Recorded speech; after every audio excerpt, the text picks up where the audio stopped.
Fiyang, sinabing nandidiri siya kay Dylan. Hindi na nga napigilan mga ka-DJ ni Fiyang at nag-open na nga siya sa kanya mga kapwa housemate. Tungkol sa isang housemates na tila pet peeve daw niya ang ginagawa nito mga ka-DJ at diring-diri siya. Habang nagkukwento nga si Fiyang mga ka-DJ ay makikita mo talagang diring-diri siya sa ginagawa ng housemates na to. Kare, ganyan. O, pakita ko sa inyo. Ayun! Ayaw, parang gigit niya. Ayan na. Pagkain sa pagkain. Hagod na, hagod na. Ano ba yan? Talaga! Kayo api. Pag yun ang gulong ko. Kasi bagong pet peeve si Fiang. Inom.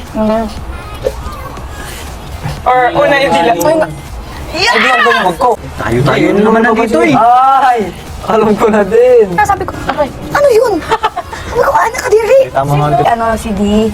Ay, oo na. Diba? Kayo mga ka-DJ, anong masasabi niyo sa binulgar ni Fiyang patungkol kay Dylan? Isa din ba kayo mga ka-DJ sa nandiri habang nagkukwento si Fiyang? At kung kayo nasa kalagay ni Fiyang mga ka-DJ, anong gagawin nyo? Comment down below dyan mga ka-DJ at babasahin namin yan. Pero hindi ko naman hate yung tao. Okay lang naman. Hate ko lang yung... Hindi ko naman sobrang hate.